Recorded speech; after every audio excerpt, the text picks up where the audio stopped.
प्यारे बच्चों, पिछले वीडियो में हमने पढ़ा था कि जब एक चार्ज पार्टिकल क्यू मूव करता है किसी मैग्नेटिक फील्ड में तो उस पर फोर्स लगता है। कितना फोर्स लगता है? Force F is equal to q V vector cross B vector. यहाँ क्यू है charge on the charge particle, V is the velocity of the charged particle, B vector is the strength of magnetic field in which the charged particle is moving. Force को फिर हमने scalar form में लिखा था Q into V into B sine theta. और फिर हमने यहाँ पढ़ा कि if V is equal to zero then F is equal to zero. Means अगर चार्ज पार्टिकल रेस्ट में है तो उस पर कोई फोर्स नहीं लगता है। ऐसा क्यों है बच्चों? दरअसल moving charge is equivalent to current and whenever a current flows a magnetic field is set up around it in the form of concentric circles. ये हमने पढ़ा है। Now this magnetic field due to moving charge and magnetic field B vector, they interact with one another। और आप जानते हैं कि जब भी कोई इंटरेक्शन होती है दो बॉडीज़ में तो वो एक दूसरे पर फोर्स लगाते हैं।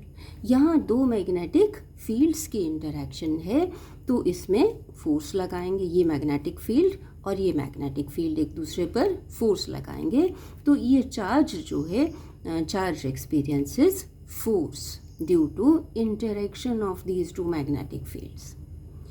But when the charge is at rest, there will be no magnetic field around the charge, no interaction between charge and the magnetic field, and hence the charge will not experience any force. चलिए, एक और बात हमने discuss की थी कि if sine theta is equal to zero means theta is equal to zero और theta is equal to 180 degree. अब इस केस में भी फोर्स जो है वो ज़ीरो हो जाता है।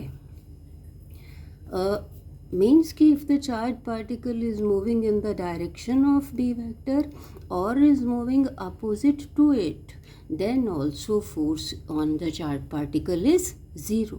ऐसा क्यों होता है? अब यहाँ से क्रॉस प्रोडक्ट की प्रॉपर्टी से हमें ये पता है कि F is perpendicular to both V vector and F is perpendicular to B vector। Force जो है इन दोनों के ऊपर परपेंडिकुलर है, जिसकी की डायरेक्शन हमने बताई थी डिफरेंट रूल्स से। अब जब थीटा नॉन ज़ीरो है, when theta is non zero there is unique direction of force. एक ही डायरेक्शन है जो इन दोनों पर परपेंडिकुलर है। लेकिन जब थीटा ज़ीरो हो जाएगा या 180 हो जाएगा तो ये दोनों एक ही along same line they are. B vector and V vector will be along the same line. अब एक लाइन के ऊपर कितने परपेंडिकुलर्स हो सकते हैं? There can be infinite number of perpendiculars।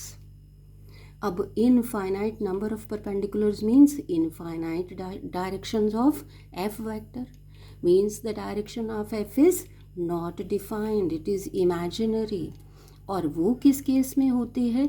Only in case of zero vector, means F must be equal to zero vector when V vector and B vector are along same direction or opposite direction। तो बच्चों, I am sure you have followed. Thank you.